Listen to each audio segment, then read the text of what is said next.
Hello and very warm welcome to all of in school Shiksha platform. आप सारे बच्चों का स्कूल शिक्षा के प्लेटफॉर्म पर स्वागत है। आप सारे बच्चे ये जो वीडियो देख रहे हो, ये क्रैश कोर्स का आपको वीडियो मिलेगा, जिसमें हम सबसे पहले क्या डिस्कस करेंगे। हम डिस्कस करेंगे कि हमारा सिलेबस क्या है। देखो, हम जब किसी भी चीज की तैयारी शुरू करते हैं तो हमें सबसे पहले पता होना चाहिए कि हमें पढ़ना क्या क्या है। ठीक है, हमें जब टॉपिक्स ही नहीं क्लियर होंगे कि हम क्या पढ़ने जा रहे हैं, ठीक है, तो हम किस चीज का एग्जाम देंगे। हमें एग्जाम का सबसे पहले क्या समझना पड़ेगा, अप्रोच समझना पड़ेगा कि इस एग्जाम को जो ले रहा है उसका माइंडसेट क्या है। ठीक है, हर चीजों को हम समझेंगे, एक एक करके आपको सारा कुछ मिलता चला जाएगा। ठीक है, आपको इंट्रो मिल गया है, आपको क्या है, ये सिलेबस आपको दिया जाएगा। सिलेबस में मैं आपको सबसे पहले बताऊंगी कि हमारा जो सिलेबस है, हमारे जो टॉपिक्स है वो किस किस हिसाब से है। ठीक है, और मैं आपको ये भी बताऊंगी कि हम टॉपिक्स में किस तरीके से पढ़ेंगे। जैसे मैं पहला चैप्टर आपको जब पढ़ाऊंगी तो मैं आपको ये बताऊंगी कि ये जो पहला चैप्टर है इसके भी कुछ सब टॉपिक्स होंगे। बिल्कुल होंगे मैम।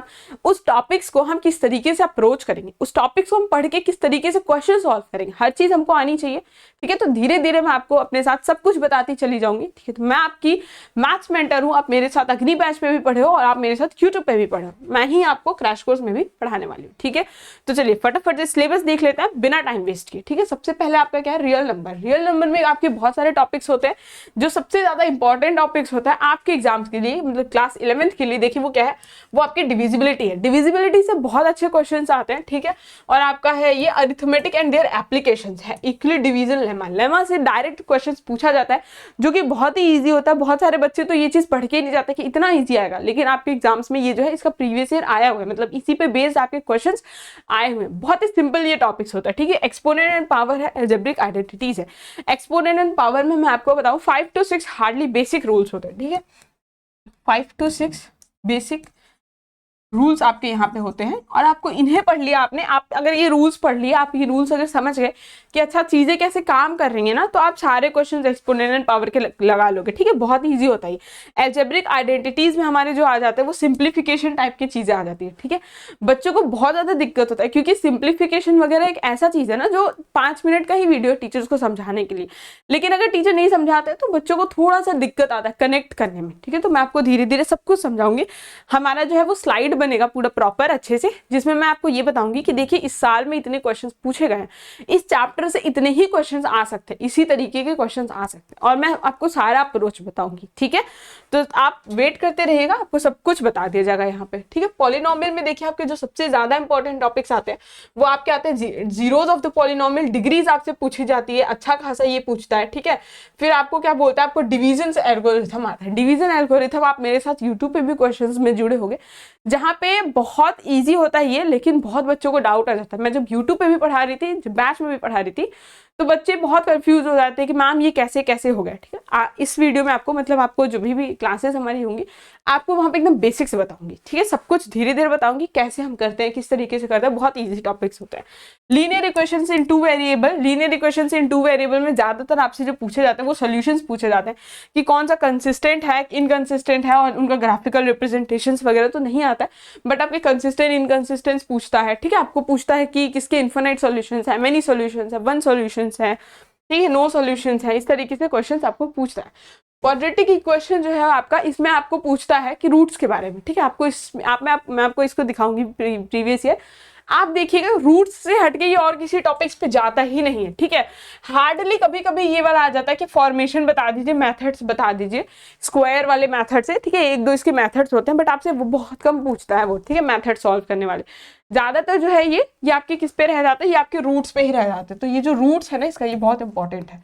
ठीक है, आप देखोगे ऐसा एक भी साल नहीं होगा जहां पे इससे रिलेटेड आपको क्वेश्चंस ना आए। मतलब रूट्स ऑफ क्वाड्रेटिक इक्वेशन बहुत ही ज्यादा इंपॉर्टेंट है, बहुत इजी होता है। सिंपल सा एक लाइन का फॉर्मूला होता है जो हर बच्चा देख के समझ सकता है। ठीक है, और बहुत इंपॉर्टेंट होता है। ठीक, अरिथमेटिक प्रोग्रेशन से भी आपके बहुत अच्छे खासे क्वेश्चंस आते हैं और मुझे लगता है ये बहुत इजी होता है, ये बच्चा बच्चा सॉल्व कर सकता है। ठीक है, ये आपको ऑप्शन से भी आप एलिमिनेट कर सकते हो बहुत आराम से। ठीक है, ये देखिए कोऑर्डिनेट ज्योमेट्री में आपका जो सबसे ज्यादा इंपॉर्टेंट है वो डिस्टेंस बिटवीन 2 पॉइंट्स है, सेक्शन फॉर्मूला है। ठीक है, एरिया ऑफ ट्रायंगल है। मैं इस टॉपिक को ही, मैं इस चैप्टर को बहुत इंपॉर्टेंट कह देती हूँ। डिस्टेंस बिटवीन 2 पॉइंट्स बहुत बार पूछा है, और डिस्टेंस बिटवीन 2 पॉइंट्स इतना सिंपल होता है निकालना। मैं अगर आपको साफ साफ बोलूं तो ये मुफ्त के नंबर होते हैं, ठीक है। कोऑर्डिनेट ज्योमेट्री मुफ्त का नंबर आपको देता है। डिस्टेंस इतना इजी होता है कि हर एक बच्चा निकाल सकता है, ठीक है। आपको फिर ये लाइंस एंड एंगल्स है, ये आपका जो है बहुत अच्छा होता है टॉपिक्स। इसमें आपको सिर्फ इस तरीके से फिगर्स बने हुए होते हैं जिसमें हमें एंगल्स वगैरह की प्रॉपर्टीज अगर पता होती तो हम आराम से इजिली निकाल सकते हैं। लाइन्स और एंगल्स आपको बहुत ईजी बता दिया जाएगा, ठीक है। ट्राइंगल है, ट्राइंगल से भी हमारे क्वेश्चन आते हैं। बेसिकली जो हमारा ट्राइंगल चैप्टर होता है ना, ये टोटली इमेजिनेशन बेस्ड होता है। इमेजिनेशन बेस्ड किस तरीके से होता है मैम, देखो क्या बताता है, सिमिलरिटीज और कॉन्ग्रुएंसी के बारे में होता है, ठीक है, ट्राइंगल्स में बेसिकली। और हमारा इसमें जो होता है ना, आपको इस तरीके से फिगर देता है, देखो जैसे इस तरीके से देगा फिगर, ये है हमारा फिगर, ये 90 डिग्री, ठीक है। और एक फिगर ये बना देगा, इसी को थोड़ा सा क्या करके, इसी को इस तरीके से राउंड करके, मतलब आप इसी को अगर इतना घुमा दो तो देखो आपका यही चीज नहीं बन जाएगा, बन जाएगा। तो यही चीज जो है आपके ट्रायंगल में पूछता है, ठीक है। मैं तो समझ जाती हूँ कि अच्छा इसको मुझे थोड़ा इस तरीके से घुमाना होगा, मैं बच्चों को समझा भी देती हूँ, लेकिन बच्चे जब तक खुद से इमेजिन नहीं करोगे ना आप लोग, तो इसमें आपको थोड़ा दिक्कत आ सकता है। कहने को तो ये बहुत ईजी है, फिगर फिगर है, सब कुछ सिर्फ फिगर ही रहता है इसमें, ठीक है। तो फिगर देख के आपको सिर्फ बताना होता है। दूसरी चीज हार्ड बहुत है, ये हार्ड इसलिए है क्योंकि बच्चे एज्यूम ही नहीं कर पाते, कहते हैं मैम घूम कैसे रहा है। अरे भाई आपको सिर्फ अपने दिमाग में घुमाना है, पेपर पे थोड़ी घुमाना है, पेपर पे नहीं घुमाना है अपने को सिर्फ इसको दिमाग में घुमा, अपने दिमाग में आप घुमाएंगे, इसको इस तरीके से घुमा के ऐसे ले आओ, तो जब आप इसको घुमाएंगे तो ये भी आपका इसी तरीके से बन जाएगा, ठीक है। तो हम इसको देख करके बताते हैं कि हमारा क्या चीज सिमिलर है, कौन सा एंगल, कौन सा लाइन किसके सिमिलर है, किसके सिमिलर नहीं है, ठीक है। इस तरीके के आपके क्वेश्चंस आते हैं। अगर आप इमेजिन कर पाओगे तो बहुत अच्छी बात है, नहीं तो फिर आपको भी थोड़ा दिक्कत आ सकता है।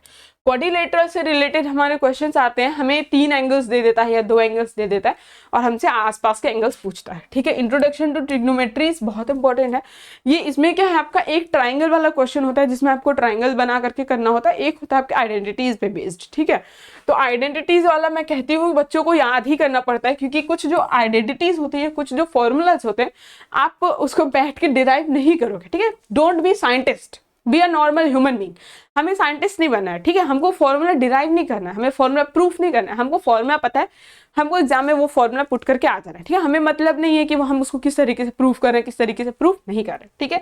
सम एप्लीकेशन ऑफ ट्रिग्नोमेट्री, बहुत ही बेसिक सा 2 कॉन्सेप्ट होता है, एलिवेशन और डिप्रेशन का एंगल का, ठीक है। वो 2 बच्चों को समझ में आ जाता है तो उनके लिए बहुत ईजी होता है, ठीक है। और इसके जो क्वेश्चन है वो टाइप वाइज बेस्ड होते हैं, ठीक है। तो आपको ये वीडियो में आपको आराम से करा दूंगी, ठीक है। सर्कल हमारा है, सर्कल के कुछ प्रॉपर्टीज होते हैं और प्रॉपर्टीज पता है तभी आप सर्कल के क्वेश्चन कर पाओगे, वरना सर्कल में थोड़ा दिक्कत आता है। क्योंकि देखो कुछ टॉपिक्स ऐसे होते हैं ना जो प्रॉपर्टी बेस्ड होते हैं और एग्जाम्स में भी सेम एज इट इज वही पूछते हैं। अब अपने को मतलब ही नहीं है एंगल कितना आ रहा है, कितना नहीं आ रहा है, नहीं कुछ भी नहीं, प्रॉपर्टी पता है प्रॉपर्टी रखो, प्रॉपर्टी पता है प्रॉपर्टी रखो, सिंपल, ठीक है।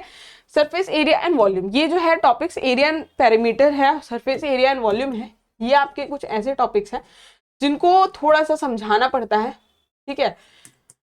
पर आपके लिए बहुत ही अच्छा होगा क्योंकि मैं आपको ये प्रीवियस ईयर दिखा करके कराऊंगी, ठीक है। ये सारा मैं आपको प्रीवियस ईयर दिखा के कराऊंगी तो आपको पता चलेगा कि अच्छा मतलब ये टॉपिक्स का रिलेवेंस कितना है। ये टॉपिक्स बहुत ज्यादा इंपॉर्टेंट, ठीक है, very much important, very important,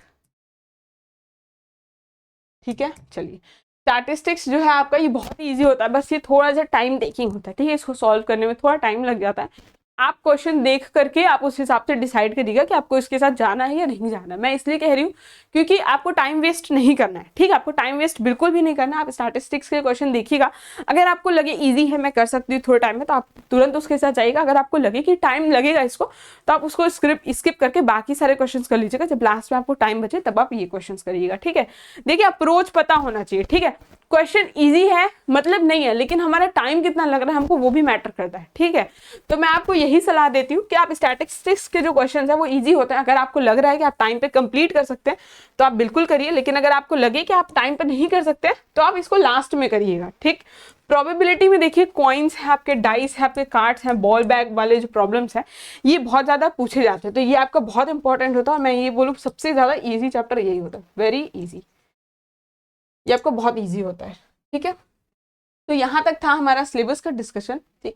यहाँ पे हम अपना सिलेबस डिस्कशन जो है वो एंड कर रहे हैं। आपको इस तरीके से मैंने बताया है कि हम किस तरीके से जो है जब भी हम पहले क्लास में अपने जुड़ेंगे तो आपके और मेरे बीच में ये जो कम्युनिकेशन गैप है ये नहीं होना चाहिए। हमें एक दूसरे के बारे में पता होना चाहिए कि अच्छा मैम यहाँ से पढ़ाएंगी, इस तरीके से पढ़ाएंगी, ये टॉपिक्स होगा, ये मिलेगा हमें, ये मिलेगा, आपको इतना बेसिक जो है वो पता होना चाहिए, ठीक है। मैं यही आप डिमांड करूंगी कि हम जब भी क्लास में पढ़ेंगे ना, तो हम स्टार्टिंग का जब भी क्लास करेंगे तो हम कोशिश करेंगे कि हम एक दूसरे को डिस्टर्ब ना करें, ठीक है। आपको डाउट पूछना है, आप क्लास के एंड में डाउट पूछेगा, वहां हमारे लिए इजी होगा कैचअप करना, ठीक है। लेकिन अगर स्टार्टिंग से हम डाउट में फंस जाएंगे ना, तो हम टॉपिक्स कंप्लीट नहीं कर पाएंगे। क्योंकि मैं आपको बताती हूँ, जो क्रैश कोर्स का इंपॉर्टेंस है वो बहुत ज्यादा है, ठीक है। क्रैश कोर्स का जो इंपॉर्टेंस है वो बहुत ज्यादा है। आपको 1.5-2 घंटे में वो क्लासेस कराना, सब कुछ इंपॉर्टेंट चीजें बताना, वो चैप्टर्स कराना, उनसे रिलेटेड PYQ कराना, उनके अप्रोच बताना, बहुत ज्यादा अपने आप में ही बहुत बड़ी बात है, ठीक है। तो हमें इस चीज की इंपॉर्टेंस समझनी चाहिए, मैं भी इस चीज की इंपॉर्टेंस समझती हूँ, और आपको भी इस चीज की इंपॉर्टेंस समझनी चाहिए कि हम एक दूसरे की जो क्लास है उसमें 1 मिनट भी वेस्ट ना करें, ठीक है। मेरे लिए भी वेस्ट करना बेकार है, आपके लिए तो बहुत ज्यादा बेकार है, आपका 1-1 मिनट कीमती है।